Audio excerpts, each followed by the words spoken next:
Buenas tardes y bienvenidos en vivo en el Sheen Center en Nueva York. Yo soy Margarita Mooney y me complace moderar este panel como parte del encuentro de Nueva York. ¿Por qué razón es un grupo de panelistas donde hablaremos acerca de la epidemia de suicidio, enfermedad mental y aislamiento que ha sido exacerbado por la pandemia del COVID?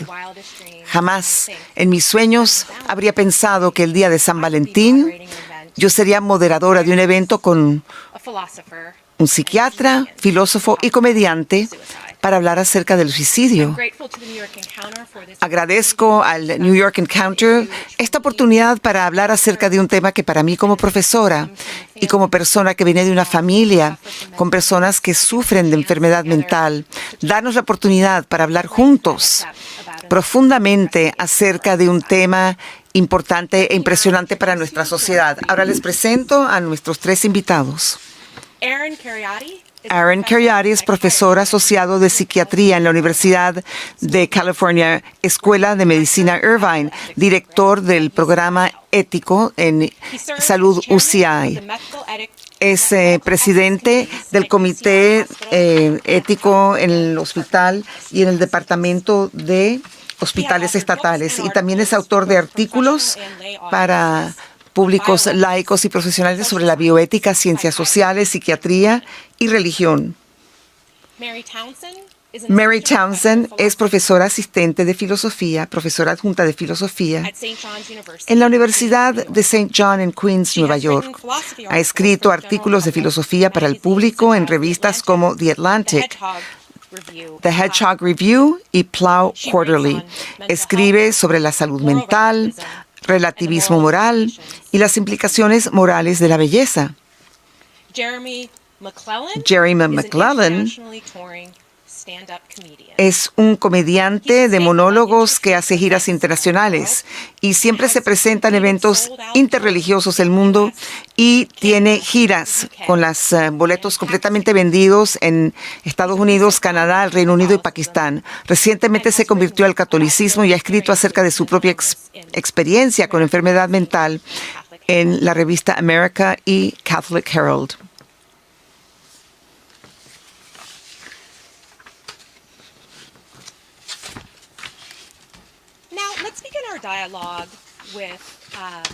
Ahora comencemos nuestro diálogo con el profesor Kheriaty. Usted es un psiquiatra practicante que le importa mucho la intersección de la ciencia médica y la ética humana.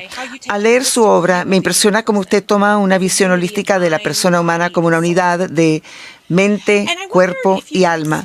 Y me pregunto si puede explicarnos cómo comprende usted la definición de la enfermedad mental y cómo difiere de otros en su profesión de psiquiatría. Por ejemplo, me impresionó una frase de su artículo The First Things, donde usted dijo, la esperanza no es algo que se consigue en una pastilla. ¿Podría explicar esa declaración y cómo comprende usted la intersección de la psiquiatría y la religión? Gracias, Margarita. Es un placer encontrarme aquí en el New York Encounter. Gracias por esa gentil presentación. Y me encanta estar aquí. Es la primera vez que participo en un panel con un filósofo y un comediante. Y sin mencionar que es el día de San Valentín. Yo trato de comprender la enfermedad mental por la visión de un cristiano y por lo menos ese es el trasfondo contra el cual yo comprendo lo que hago como psiquiatra. El significado original de psiquiatra, si uno lo divide en los orígenes griegos de la palabra, es que supuestamente yo debo ser un médico del alma, de la psique. Y eso me impresiona, que es algo muy difícil de cumplir. Pero el cristianismo nos habla de lo importante que es ser humano como un antropólogo humano.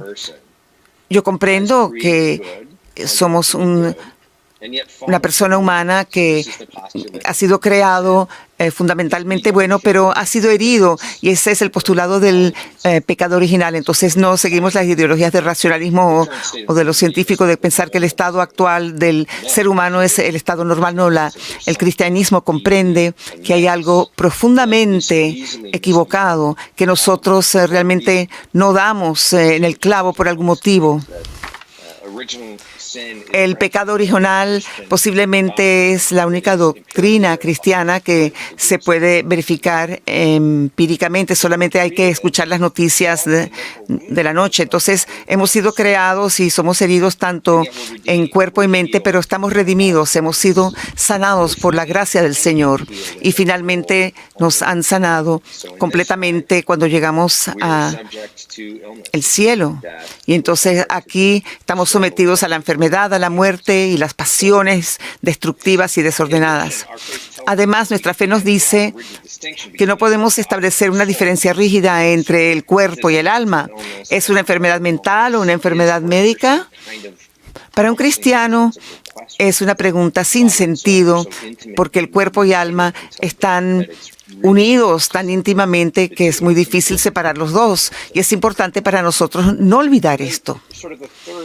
Y luego, el tercer elemento de trasfondo es que hemos sido creados para estar en comunión con otros, en la imagen de Dios, como una Trinidad. Si lo quieren plasmar en términos biológicos, estamos creados para conectarnos con otros seres humanos, y los seres humanos solamente pueden florecer en una comunidad donde lo social y la comunidad son intrínsecos en el sentido de Aristóteles, y eso nos llevará a adentrarnos más en los efectos de COVID y de quedar encerrados. Con este trasfondo, para comprender el ser humano, la persona humana, podemos comprender la enfermedad mental en toda su complejidad y en términos que no sean simplistas y reduccionistas, porque somos una unidad de alma y cuerpo. Sabemos que la enfermedad mental puede originar en el cuerpo y que hay un modelo de enfermedad mental que es útil hasta cierto punto para comprender la enfermedad mental. No abarca todo, pero sí podemos comprender la enfermedad mental en términos de lo que tenemos. Posiblemente hay algo roto en el cerebro, los cables están cruzados y eso nos lleva a síntomas de esquizofrenia o de ilusiones, pero también podemos comprender la enfermedad mental con conductas erradas, que mi libre albedrío no va de acuerdo con mi mente racional por el hecho de que mi naturaleza ha sido herida, y lo que los teólogos dicen concubismos. Y eso nos lleva en la dirección de problemas alimenticios, de trastornos alimenticios y suicidio, y no estar preparado en términos de lo que tenemos, sino en términos de lo que hacemos y en términos de ejercer nuestra libertad. Nosotros podemos luchar debido a ciertas características innatas, de ciertas características del coeficiente intelectual que están en cierto espectro. Entonces quizás tenemos problemas en ese aspecto porque tenemos trastornos cognitivos. Quizás tenemos características de personalidad que están en el extremo del espectro, y esto nos lleva en ciertas circunstancias a tener ciertas vulnerabilidades. Y finalmente, como Charles Taylor dice, él nos acompañó ayer, nosotros podemos sufrir y luchar debido a lo que hemos experimentado. Todos estamos integrados en una historia específica, nos comprendemos a sí mismos, nuestra identidad, a dónde nos dirigimos, en virtud del hecho de haber sido colocados en una narrativa específica. Nosotros podemos luchar con problemas de salud mental debido a nuestras experiencias. Y esa es la perspectiva que nos permite comprender cosas como el trauma o el dolor, que los podemos comprender y que son respuestas esperadas a ciertas experiencias adversas de la vida que esperamos tener. Todas estas perspectivas, y posiblemente podríamos añadir otras a la lista, son necesarias para comprender la manera compleja en cómo la enfermedad mental se puede manifestar en nuestras vidas, y el problema para un psiquiatra contemporáneo es reducir todo al modelo de la enfermedad y olvidarse del papel de la libertad y racionalidad en términos de nuestra conducta, y reducir todo a un tipo de imbalance químico del cerebro. Posiblemente es cierto que tenemos un imbalance de serotonina, pero quizás también es cierto que tenemos un problema con nuestra madre. Y estas dos cosas no se excluyen necesariamente mutuamente. Los seres humanos son complejos. Y pienso que existe la tendencia en la actualidad comprender la enfermedad mental solamente en términos de lo que está ocurriendo dentro del cráneo, y las soluciones que se postulan para esto frecuentemente son limitadas a sencillamente estudiar, ser ingenieros de las sinapsis y trabajar con la bioquímica. Y yo no quiero excluir esto porque yo prescribo medicamentos a diario y pueden salvar las vidas para ciertas condiciones, pero al mismo tiempo existe una antropología cristiana más rica para comprender el ser humano, que nos permite apreciar la naturaleza de la enfermedad mental en mayor profundidad. Gracias, Aaron. Fue una respuesta maravillosa. Como dije en mis comentarios iniciales, yo me crié en una familia que sufría de enfermedad mental y a veces fueron hospitalizados.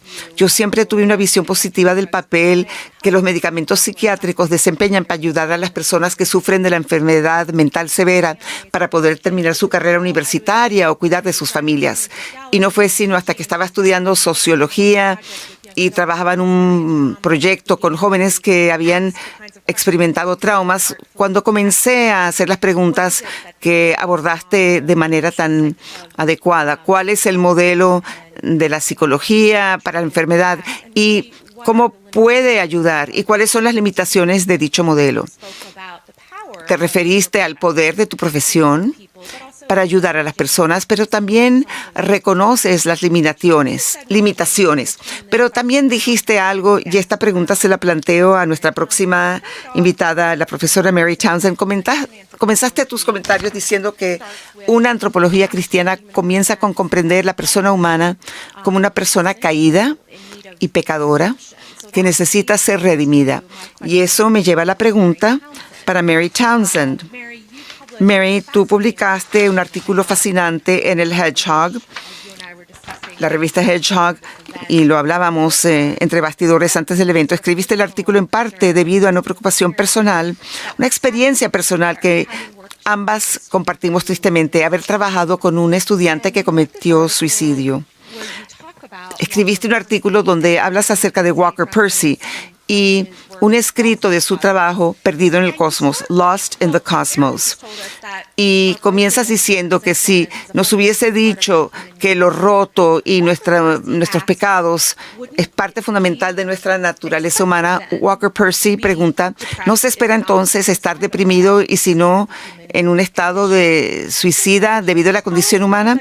¿Podrías hablarnos qué te llevó a escribir ese artículo en el Hedgehog Review, lo que dice Walker Percy acerca de la depresión y el suicidio, y cómo nos retiramos de esta conclusión que una persona humana es solamente un pecador y herido y por lo tanto la vida no tiene esperanza? Gracias. Hace algunos años terminé mi doctorado y estaba enseñando en Tulane University y McGill, y 2 años seguidos tuve la experiencia catastrófica de ser profesora durante 2 grupos de suicidas, en Tulane y luego en Loyola el segundo año. Y fue muy difícil porque tanto los estudiantes y yo estábamos debatiéndonos con cierta información, no sabíamos lo que sucedía. Tuve que preguntarle a los estudiantes, ¿qué sucede? ¿Qué es esta muerte reciente? ¿Ustedes saben quién murió? Y ambos encontramos que la respuesta de la universidad fue básicamente ignorarlo, pasarlo por encima y hablar de ello muy poco. Y fue su plan para ayudar a que la comunidad sanase, pero eso no funcionó. Entonces, en el aula, particularmente cuando estaba dando clases de filosofía existencial. En ambas situaciones fue solamente en el contexto de tratar de comprender a nivel filosófico qué es la persona humana y nuestra relación con la muerte. Podemos pensar en eso como un ser humano de la falta de ser, un ser para la muerte. Nosotros nos sentimos como impermanentes. Estamos en un tiempo entre... No sucede todavía, hay cosas que no las podemos recuperar. Solamente tratando de comprender la naturaleza temporal del ser humano y nuestra relación con la muerte, que podemos comenzar a comprender qué es el ser humano. Entonces, eso añade a la idea de la antropología cristiana. Cuando podemos plantearnos esa pregunta a nosotros mismos, ¿qué significa que me falta el ser? Entonces podemos preguntar, ¿existe un ser que no le falta el ser, pero solamente es con la relación a la muerte que estas preguntas pasan a ser interesantes? Para hacerle seguimiento, Mary, pareciera que lo que dices es que lo que presenciaste a veces era una falta de voluntad o una falta de capacidad de enfrentar la realidad de la muerte trágica, del suicidio de estudiantes. Pareciera que dices que enfrentar esa realidad de la muerte trágica del suicidio podría ser el inicio de una pregunta filosófica respecto a quiénes somos como seres humanos y si sentimos nuestro ser como finito. Y cuando enfrentamos esa realidad, eso puede abrir una pregunta más profunda que posiblemente existe un ser que no es finito. Y me imagino que entonces preguntaría, porque eres una filósofa profesional, ¿cómo algunos de los filósofos acerca de los cuales escribes responden a esa pregunta de diferentes maneras? Y si puedo ser un poco atrevida, ¿no hay una rama de la filosofía que sea nihilista y niegue que existe un ser mayor, un ser final, y nos responde, y cómo esa filosofía nihilista contradice o es un contraste con la esperanza cristiana? Creo que a mí lo que me gusta enseñar es describir la muerte de Dios. Él lo experimenta como algo de lo que va a pasar en el futuro, pero claro, él entiende que la sociedad va a lidiar con la ausencia de la fe. Él habla de algo que va a llevar al nihilismo. El nihilismo es la condición de creer que toda tu vida, toda tu vida es genial, es perfecta, que va a mejorar cada vez más, pero luego te das cuenta que no es perfecta, de que eres limitado, y luego lleva una crisis que lleva a la creencia de que, bueno, ya que mi vida no es perfecta, por lo tanto, nada existe perfectamente, no hay ninguna criatura que existe en absoluto. De manera que cuando luego hablamos del existencialismo cristiano, alguien como Walker Pierce o como Kierkegaard realmente te pueden guiar a través de ese momento, pero ser sinceros acerca de lo que se llama la relación individual sobre el absoluto, que es su manera de hablar acerca del eterno, de Dios. Y es en contraste con lo que él piensa de desesperación real, que ni siquiera es saber de que eres una criatura limitada, de absoluta. Pasas por tu vida como si tu carrera fuera lo más importante, el éxito de tu trabajo es la única existencia. Pero es el momento cuando le decimos a los estudiantes de bachillerato y de universidad que sí hay una existencia, esa debe ser el centro de su ser. Les debemos de preparar para algo en contra de la desesperación y el nihilismo. Fantástico, Mary. Me suena como que lo que estás diciendo es que parte de lo que pasa en muchas universidades, por lo menos de lo que yo he visto yo mismo, que nosotros preparamos un final implícito de la vida humana que tiene que ver con tu trabajo, con tus logros, y analizando directamente estas preguntas acerca de nuestro ser y de nuestra mortalidad, podemos llegar a un entendimiento más gratificante de quiénes somos como seres humanos para enfrentar la travesía de la vida y la tristeza que a veces enfrentamos en la vida, y la enfrentamos con un sentido tal vez de valor y de realismo que no es... Me gusta citar Viktor Frankl en su memoria, en uno de los apéndices donde él dijo, bueno, él hablaba de un optimismo trágico donde podemos tener la esperanza en lo bueno de la vida y todo lo que nos puede ofrecer realísticamente sobre las tragedias y las tristezas a las que nos enfrentamos. Y con eso ahora quiero pasar a nuestro tercer miembro del panelista, Jeremy McCallum. Gracias por estar aquí hoy. Sé que tu show ayer fue un éxito rotundo. Te quiero preguntar una pregunta más bien seria. Me impresionó mucho tu disponibilidad de hablar públicamente y correctamente acerca de tu experiencia con la depresión, pero también te quería preguntar que nos expliques, pedir que nos expliques cómo has experimentado las diferencias entre la confesión como alguien que se ha convertido recientemente al catolicismo, la diferencia entre la confesión y la terapia para alguien que tiene que lidiar con la depresión y la ansiedad. ¿Cómo esas dos prácticas diferentes pueden ayudarles a alguien que sufre de enfermedad mental y en qué no te pueden ayudar? Bueno, antes de comenzar, muchísimas gracias por haberme invitado. Para mí es un gran honor de estar aquí junto a otros oradores. En primer lugar, permítame decirles que hace unos días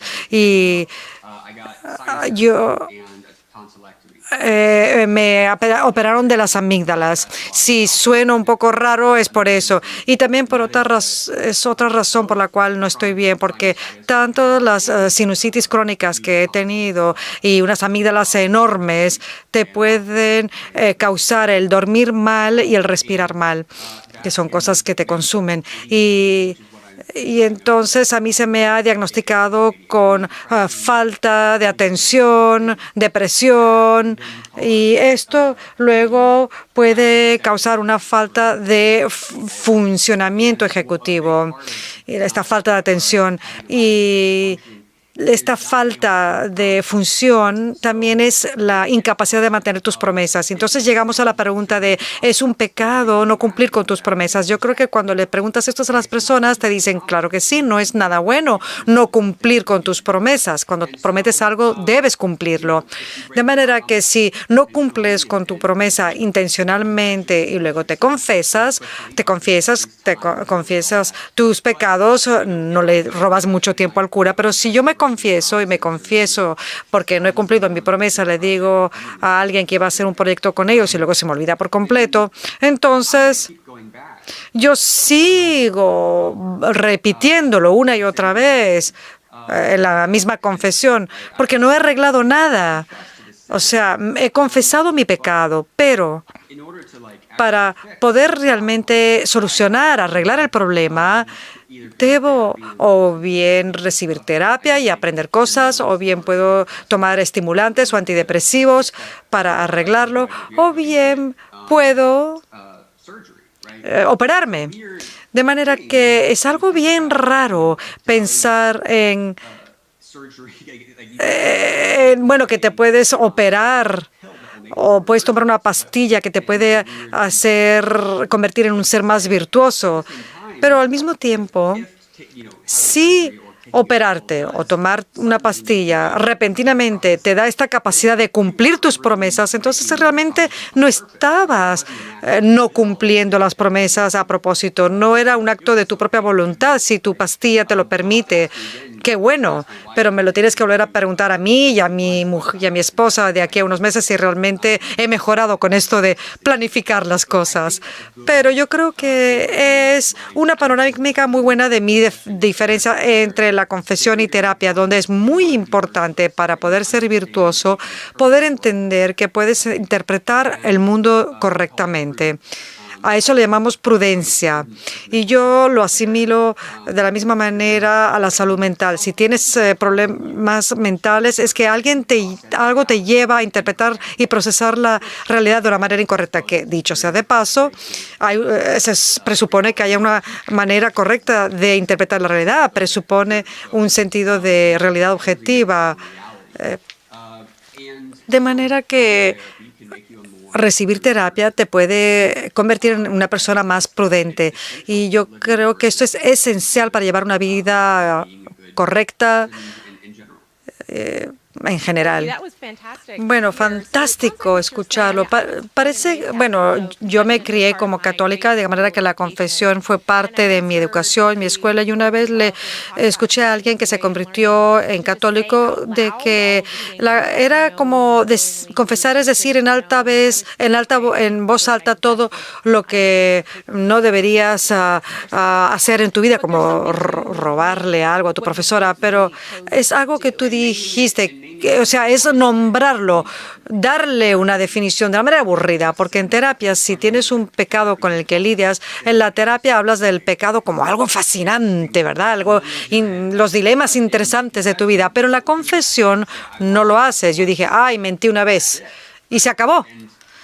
Y el cura te va a agradecer por haberlo admitido. No tienes que realmente contar una historia muy larga acerca de esto. Yo creo que en ese sentido la confesión puede ser terapéutica porque dejas de pensar en tus vicios y tus pecados como algo interesante. Yo creo que es lo peor que podemos hacer como personas, pensar en esa mentalidad de que tus fallas, no, tus virtudes y tus excelencias, eso es lo que te hace interesante.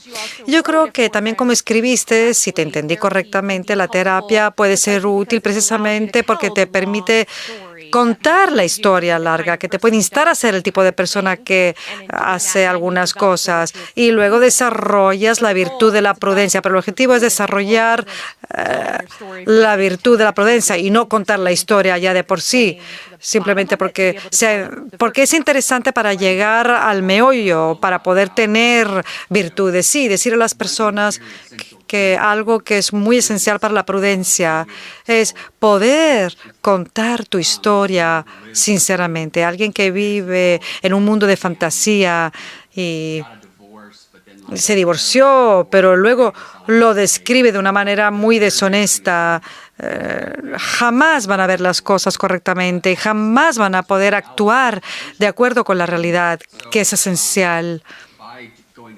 De manera que con la terapia tú cuentas historias, hablas de cómo te maltrataron de niño o lo que sea que sean tus problemas. Y mientras hablas con el terapeuta, con un buen terapeuta, entonces va a detectar desde lejos brechas y cosas incorrectas, erróneas, las maneras como tú has desvirtuado la trama, pues. De manera que un buen terapeuta te va a poder preguntar y hacerte entender y darte cuenta de cuál es la verdadera realidad, de manera que puedes vivir en la realidad, que es un regalo para la salud mental. Y como dices, es un buen terapeuta, te va a ayudar a descubrir esas cosas. Sí, claro. Lo digo porque cuando yo lidié con enfermedades mentales fue después de que murió mi padre. Su funeral fue el 10 de septiembre del 2001. Me desperté la mañana del 11S. No podía llorar, no podía hablar, no podía hacer nada. Y recibí terapia, no me fue bien. Y luego busqué un terapeuta católico. Y eso me ayudó porque le hablaba a alguien que realmente entendió que yo estaba pasando por una experiencia de dolor, pero también estaba lidiando con los grandes temas de qué pasa con nuestro mundo. Que para mí el 11S, para mí fue que el mundo se puso patas arriba. Y este era todo el problema con el que tuve que lidiar fuera de la terapia. Y ahora esto me lleva a la pregunta para todos ustedes. Tuvimos este panel hace un año después de que la pandemia afectó a los Estados Unidos. Todos ustedes han pensado en preguntas en cuanto a la enfermedad mental y el suicidio, inclusive antes de que nos golpeara la pandemia.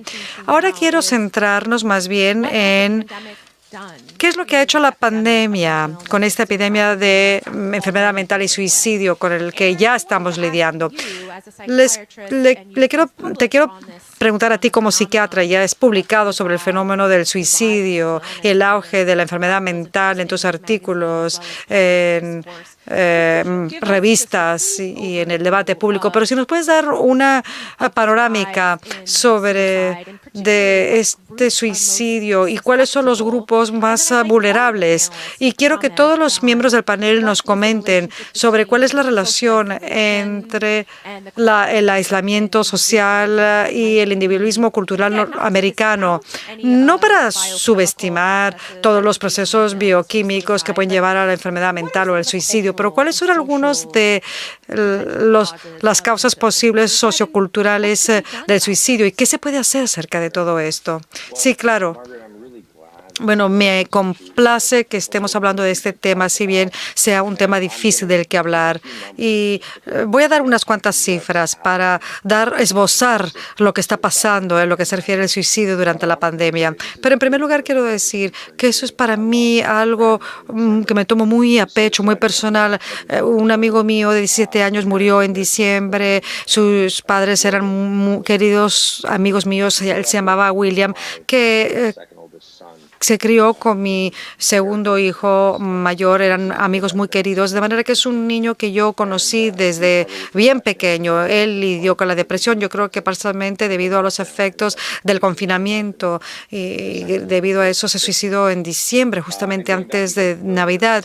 Y remontándonos inclusive más al pasado, un querido amigo mío de bachillerato se le diagnosticó con trastorno bipolar cuando yo estaba en la Facultad de Medicina.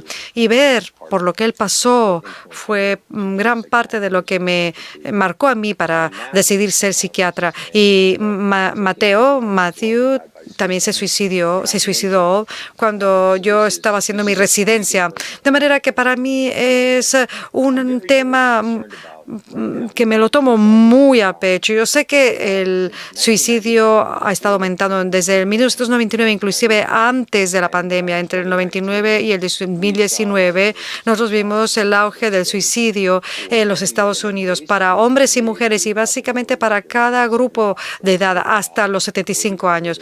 Una leve disminución para los mayores, pero vemos el suicidio en los Estados Unidos y esto fue contra el telón de fondo de que el suicidio bajaba internacionalmente. Entonces, pasaron 20 años en Estados Unidos y se contribuyó a ese problema que no necesariamente era un fenómeno mundial. Desde que comenzó la pandemia, no tenemos números definitivos de suicidios para el 2020. Le lleva al CDC varios años recabar esa información, pero vemos ciertas indicaciones tempranas que, debido al auge de suicidios en los últimos 20 años, que este problema está empeorando. Y no nos sorprende que esto ocurre durante este tiempo que estamos encerrados. Y en los militares hubo un aumento del 20% entre los veteranos. Se hizo un estudio en junio por la CDC que nos alertó a ciertas tendencias preocupantes del hecho de que hay muchas personas que contemplan el suicidio. En junio del 2020, aproximadamente 1 de cada 10 personas en Estados Unidos reportaron que habían contemplado el suicidio seriamente, pero no durante toda su vida, pero en el mes de junio, en los últimos 30 días. Y lo que más me preocupa es que si lo dividimos por edades, los que tienen entre 18 y 24 años en junio del 2020 reportaron que habían considerado suicidarse en los últimos 30 días. Y ese número era 24%. Entonces, cada uno de 4 adolescentes o adultos jóvenes consideraron suicidarse en el mes de junio. Entonces, es un gran auge en las ideas de suicidarse comparado con el año anterior, con el 2019. Y vimos que se triplicaron los trastornos de ansiedad y vimos que que hicieron por 4 veces otras enfermedades mentales, y sabemos que estos problemas tienden a contribuir al suicidio. De manera que yo realmente dudo mucho, temo lo que vamos a ver cuando publiquen esos números, pero lo que he visto a nivel clínico, en mi propia práctica clínica y en las clínicas que yo superviso, y lo que me ha afectado personalmente a través de la pérdida de mi amigo, me ha preocupado mucho y me alegro mucho que lo estemos abordando y ver lo que podemos hacer al respecto. Gracias, Aaron. Pienso que algunos de los números que presentaste nos dan mucho que pensar, pero allana el camino de por qué tenemos esta conversación, dado que el suicidio ha aumentado en casi todos los grupos de edades desde por lo menos 1999 y la información preliminar que tenemos para el 2020. Toda esa información indica, como dijiste, que quizás los números no son los números finales, pero indica que el suicidio o intentar suicidarse va en aumento. Y eso nos lleva al motivo por el cual preparamos este panel. Y le quiero preguntar a todos, pero comienzo con Mary, porque ella y yo estuvimos hablando acerca de esto entre bastidores. ¿Hay algo que podemos ganar ahora que las tasas de suicidio han sido tan altas y nos han afectado personalmente? ¿Te han afectado a ti personalmente, Aaron? Una de mis amigas perdió a su marido al suicidio hace un par de meses. Y Mary, perdiste estudiantes al suicidio y escribiste un artículo en el Hedgehog Review, como un grito del corazón, que tenemos que hablar acerca de esto. Entonces, ¿cómo hablamos acerca de la realidad del suicidio y la muerte de manera que le dé esperanza a la gente? ¿Puedes compartir con nosotros, Mary, por qué escribiste ese artículo en el Hedgehog Review y cómo abordas este fenómeno del suicidio con tus estudiantes?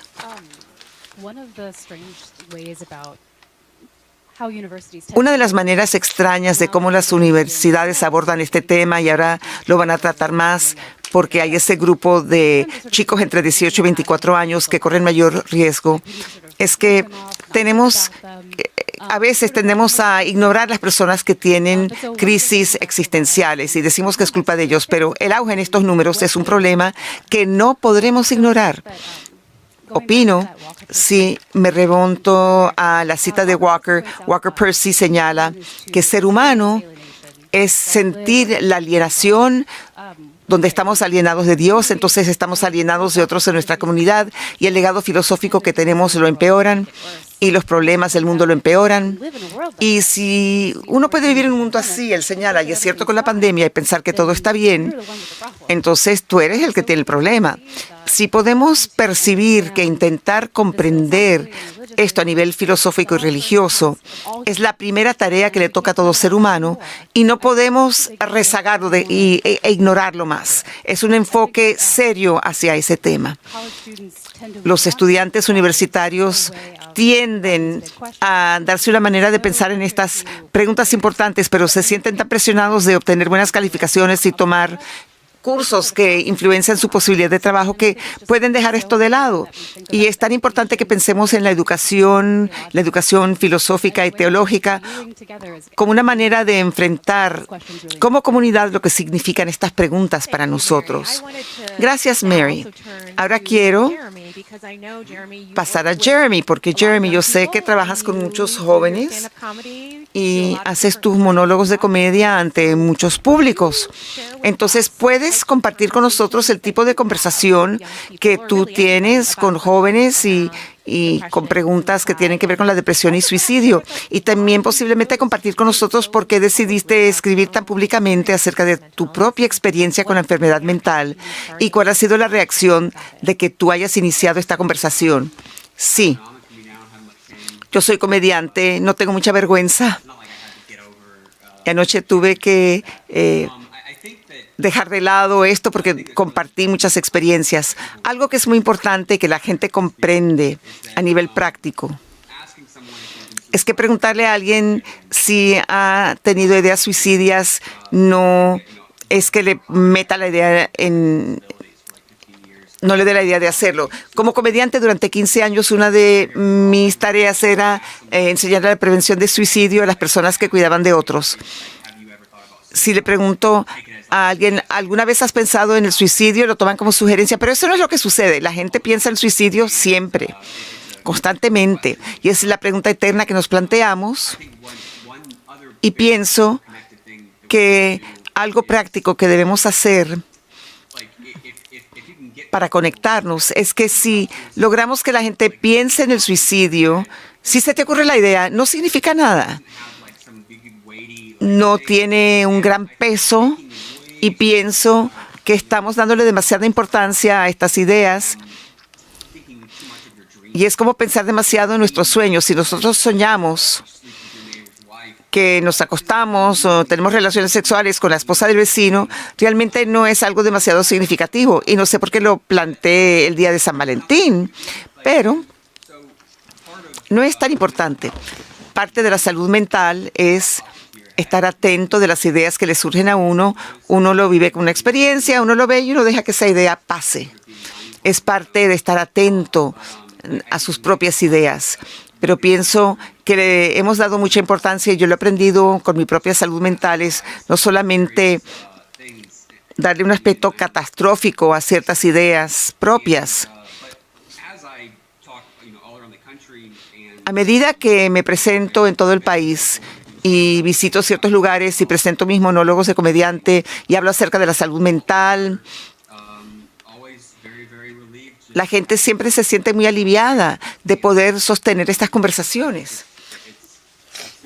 Y yo pienso que es sumamente importante, especialmente ahora que estamos aislados o que hemos estado aislados durante ya un año y la gente no necesariamente tiene un sentido de comunidad, y esa familia amplia, extensa, se ha colapsado, especialmente entre la gente blanca comparado con otros grupos étnicos donde ven sus familiares siempre.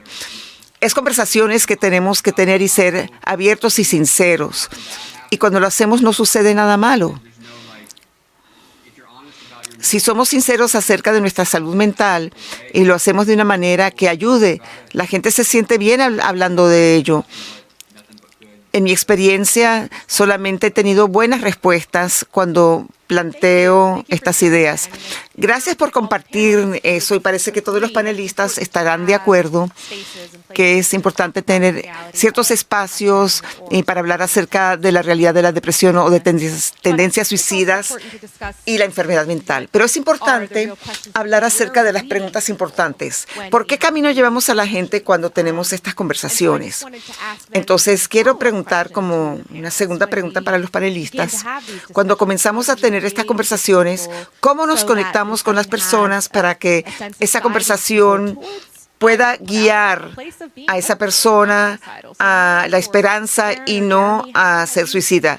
Mary o Jeremy, ¿cómo han tenido esas conversaciones para enfrentar las dificultades de la vida al mismo tiempo guiando a la gente hacia la esperanza?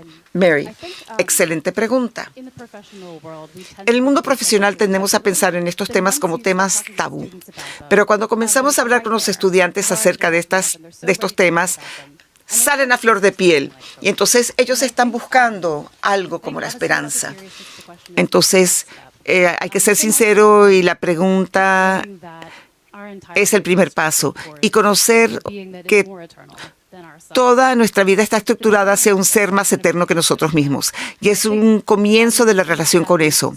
La tristeza, la desesperación. Si pensamos en esto como preguntas y el inicio de un camino y de una búsqueda, entonces no es algo negativo. Puede ser el inicio de una relación más importante con el ser divino. Si comprendí lo que dijiste, pensar en la tristeza y la desesperación no como algo necesariamente que nos debe asombrar, sino como el inicio de preguntas que podemos compartir. Y yo voy a compartir con ustedes una historia, y posiblemente otros panelistas lo habrán sentido. Cuando estuve en Yale con el profesorado, vivía en uno de los dormitorios estudiantiles, y en un programa de verano una estudiante reveló que ella tenía ideas suicidas, y esto me escandalizó, y yo estaba preocupada, y el consejo que me dieron era que me reuniese con ella y tuviese una conversación, y esa fue una idea que me ayudó, pero luego la invité nuevamente a almorzar, y en esa conversación con ella yo sentí que yo estaba rompiendo una regla no escrita, donde le expliqué por qué su vida no tenía significado. Ella fue criada en una familia atea y pensaba que cuando moríamos nos convertíamos en cenizas. Y yo le dije que era católica, y el motivo por el cual su vida tenía significado es porque el Señor la había creado a ella en amor, y el final de su vida era crecer en el amor, y que algún día ella llegaría a sentir ese amor de alguna manera. Yo tuve esa conversación, debo admitir, con mucho temor, porque pensé que en una universidad secular laica no es algo que uno debe decir, pero la reacción de la estudiante me impresionó. Ella no dijo mucho en ese momento, pero luego ella salió por New Haven, y yo había buscado tarjetas de Navidad de New Haven, no podía encontrarlas, solamente encontraba algo que decía felicidad, pero nada con Jesús, María, José. Ella consiguió una tarjeta con María, José, y la puso en mi puerta, me mandó esa tarjeta y me agradeció por mis grandes ideas y mis abrazos. Algo que yo he aprendido como católica desde crianza es que la gente que no son criadas en la fe son abiertas cuando uno comparte con ellos cómo encontramos un significado para la vida. A veces en las universidades abrimos esta pregunta del significado de la vida y luego nos negamos a explicar cómo respondemos ante esto. Mary como filósofa y como comediante y psiquiatra probablemente trabajan con personas todo el tiempo que responden a esta pregunta fundamental de una manera diferente. ¿Y cómo comparten lo que ustedes comprenden personalmente del significado de la vida cuando tratan con personas que posiblemente son ateos y no comparten su fe? Excelente pregunta. Me encanta la anécdota que contaste. Y lo primero que yo diría, y Mary ha escrito acerca de esto, Margarita, es que no debemos pensar en estas conversaciones solamente como el ámbito de los profesionales. Una universidad aversa al riesgo, donde la administración dice que si un estudiante menciona ideas suicidas, uno debe dejar de hablar, recoger el teléfono y referirlos al Departamento de Salud Mental Estudiantil. Eso realmente es una locura y lo dudo como la persona que recibe a esos individuos en salud mental estudiantil cuando llegan a mi oficina. Lo primero que hay que hacer, aunque es incómodo, es hacer lo que tú hiciste, es escuchar y decir, cuéntame más acerca de eso. ¿Cuándo comenzaste con esas ideas? ¿Qué sucede en tu vida que te ha llevado al momento cuando comienzas a preguntarte si vale la pena continuar o no? Y sencillamente escuchar. Hay mucho temor inicialmente porque nos suponemos que tenemos que resolver el problema. Y el primer paso sencillamente es comprender y establecer una conexión con la persona para que la persona se sienta menos aislada. Y entonces que perciba que no está totalmente solo y que no es solamente esa conexión con ese individuo clínico. Esta idea de dos personas que entran en contacto y que una persona le dice al otro, sí, yo comprendo, dado lo que has pasado y dado todas tus luchas cotidianas y dado la manera que ves el mundo, ¿por qué estás sufriendo tanto? Y porque esa pregunta es una pregunta tan apremiante para ti. Y tal vez eso pueda llevar a una conversación profunda acerca de lo que me da a mí en mi propia vida significado. Y sabemos que esas cosas también son útiles por investigaciones médicas. Tengo un compañero en Harvard, Tanner Wind, que ha estudiado mucho el rol de la fe religiosa y la participación religiosa en las comunidades religiosas y servicios religiosos en bajar la tasa de suicidio. Él está replicando mucho del trabajo que ya se hizo anteriormente. O sea que está muy bien entendido en la ciencia social de que la fe religiosa y participación baja el riesgo de la suicida. Esto se sabe que las personas sin fe profunda sí sucumben al suicidio, pero la manera como fundamentalmente vemos al mundo sí importa. Y las perspectivas, diferentes perspectivas del mundo pueden llevar a diferentes maneras de locuras, o sea, tener estas conversaciones de metafísicas y religiosas, porque esas cosas tienen mucho impacto en las vidas de las personas. Gracias, Erin. La razón por la cual yo quería tener esa conversación con esa joven que conocí en Yale es porque yo había hecho un proyecto de investigación con adultos jóvenes que habían sufrido algún tipo de trauma. Y lo que escuché es que la gente que había sufrido enfermedad mental crónica es que cuando van a otras instituciones con terapia o con psiquiatras, a veces en las iglesias, se les trataba como un problema que había que arreglar. Y lo que la gente me sigue diciendo es que querían ser tratados como personas plenas. Y si uno ha perdido un padre, una madre, un hijo o un trauma por haber estado en el ejército, querían poder compartir esas historias sin necesariamente ser etiquetados como ser una persona problemática.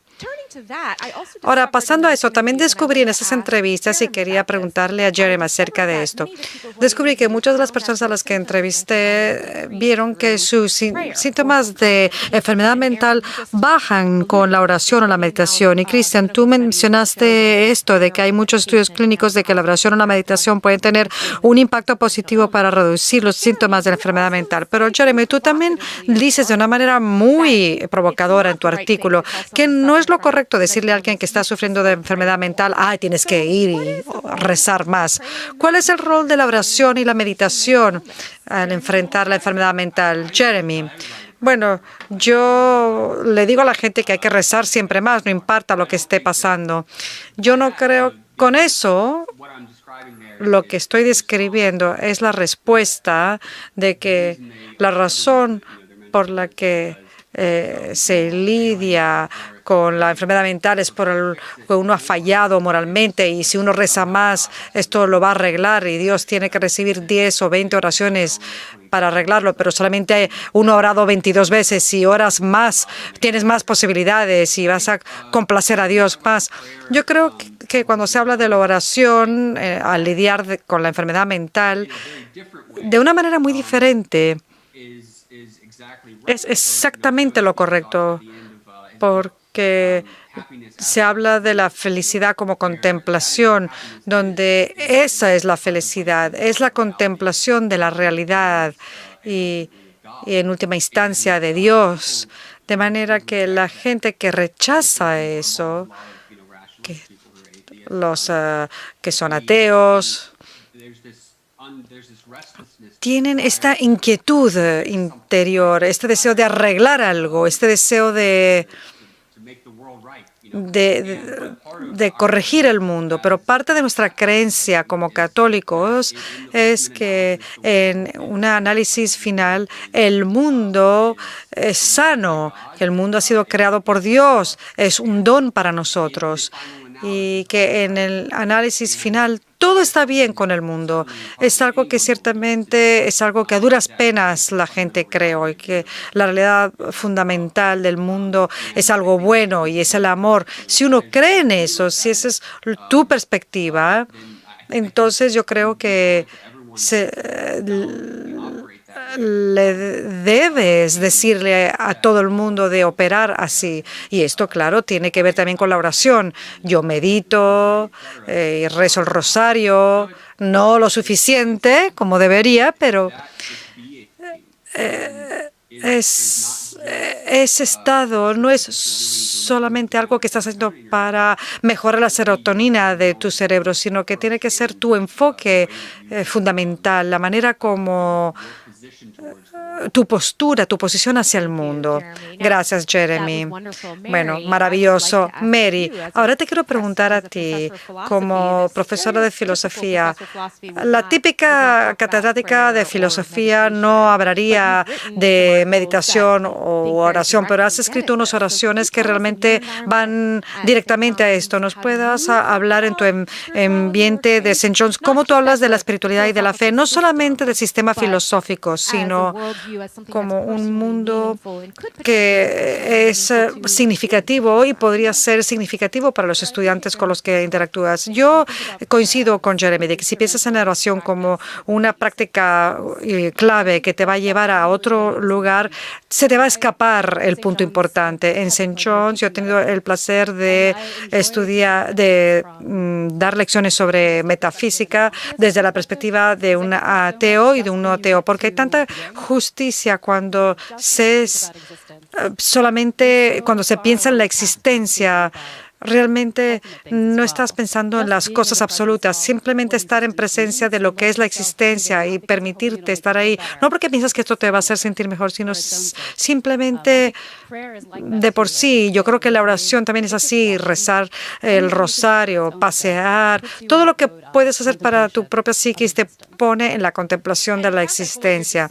Me parece que por lo que tú describes, la manera como quieres enseñar la filosofía de la metafísica, es la contemplación de nuestro ser, la contemplación de nuestra humanidad, con un sentido de maravilla, de quietud, de asombro de la creación, inclusive del hecho de que existimos y creamos un espacio para eso en la universidad. ¿Es eso lo que me estás diciendo, crear un espacio para los que no están para los que quieren aprender pero no están interesados, pero que se sienten atrapados en algún otro objetivo o pericia?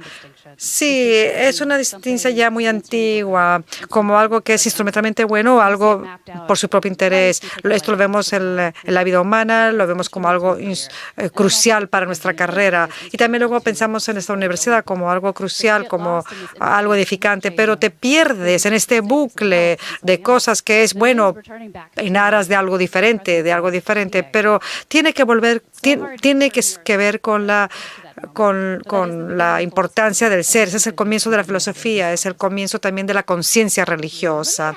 Gracias. Quiero preguntarles a todos los miembros del panel otra pregunta. En vista del auge del suicidio que está ocurriendo en los últimos 20 años y parece que está acelerándose ahora con la pandemia actual, muchos de nosotros aquí hemos conocido a alguien en el año pasado que se ha suicidado. ¿Qué nos pueden decir y qué es lo que no deberían decir al ser querido que ha perdido a alguien porque se ha suicidado? ¿Cómo se comunica esta idea de la que hemos hablado, de que el mundo en última instancia es bueno, de que la base de la realidad, como Jeremy lo describió tan hermosamente, es el amor? ¿Cómo se comunica esa unidad, ese amor, esa esperanza a alguien cuya vida ha sido marcada por un suicidio trágico? Yo creo que se comienza por estar presente con ellos, mostrándoles la presencia de amor cariñosa a través de una verdadera amistad. No les digan que saben por lo que están pasando o comparándolo con alguna experiencia de vida que uno ha tenido. Supongo que si uno ha perdido a alguien por el suicidio, uno lo puede, sí, tocar un poquito ese tema, pero yo no tengo un hijo que se vea suicidado, ni me imagino por lo que pasa mi amigo. O sea, decirle a los padres de Williams que de alguna manera yo entiendo por lo que están pasando, obviamente sería una mentira. Y no lo necesitan. Lo que necesitan saber es que tú les quieres, que tú amas a las personas que ellos han perdido. Una de las cosas hermosas que se destaca en la homilía, que se destacó en el funeral de Williams, es que como católicos tenemos algo que podemos hacer por el que ha fallecido. Podemos orar por él. Podemos ofrecerle la misa en su honor. Podemos ofrecer sufragios y oraciones con la comunión de los santos, o sea, de manera que la persona no está perdido completamente para nosotros, porque Dios ha descendido en nuestra miseria, encarnándose en la cruz. Ninguna persona pierde gracias al amor de Dios. Él ha sufrido la angustia que nosotros sufrimos, el sentido del abandono con su grito en el crucifijo, y identificarse con aquellos que debido a la enfermedad o su angustia, su desesperación, no pueden en algún momento específico sentir su presencia. De manera que la clave es la amistad. La clave es que la comunidad cristiana debe mostrar que nosotros nos amamos los unos a los otros, y no pese a, sino especialmente durante esos momentos tan importantes de la vida. Y ver a toda la comunidad cristiana cuando William murió y apoyar a su familia, a sus hermanos. Y pese a la angustia, también fue un momento tan hermoso. Y yo creo que eso es lo que los cristianos siempre han hecho desde el comienzo, y eso es lo que ha traído a la sociedad pagana cuando llegó el cristianismo. Eso fue lo que comenzó a atraer a la gente a la iglesia, para ver qué amor tenían el uno hacia el otro. Gracias. Ser presentes, estar presentes, mostrar amistad, rezar por los muertos, sufrir juntos. Mary y Jeremy, en los pocos instantes que nos quedan, quieren compartir sus observaciones, comentarios, cómo se responde de una manera con compasión cuya vida ha sido marcada por el trágico suicidio de algún ser querido. Bueno, yo creo que, volviendo a lo que dije antes acerca de que cómo la felicidad tiene que ver con la contemplación y cómo se percibe la realidad, no es nada cómodo. Yo creo que es importante decirlo, que la meditación, la oración, no es necesariamente algo divertido, no es necesariamente algo... No es imponer la realidad sobre otro. Yo creo que cuando alguien está sufriendo una realidad horrenda, uno no está rehuyendo de eso, sino que uno lo está recibiendo. No está intentando entrometerlo en una idea preconcebida sobre qué es lo que por lo que están pasando, cómo lo deben de procesar o en qué etapa están del dolor o lo que sea. Hay algo muy valiente, pero difícil acerca de asumir ese sufrimiento de esa persona y acompañarles en el sufrimiento. Gracias, Jeremy. Claro, estar conscientes, receptivos de ese momento. No analizarlo, creo que ha dicho Mary. Nos queda muy poco tiempo, pero te quiero dar la última oportunidad antes de nuestro anuncio. Estoy de acuerdo con lo que Jeremy han dicho. Y bueno, un último pensamiento. Tener respeto hacia alguien que está sufriendo, que no se puede entender o analizar y saber que han visto algo de la amplitud del mundo, que es aterrador, y tener respeto por ese sentimiento.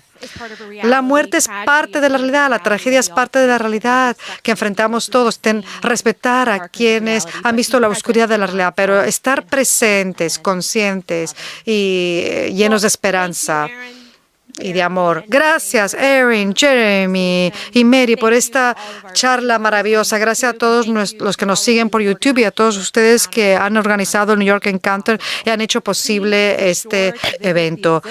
Por favor, visiten las exposiciones de New York Encounter en el canal de YouTube.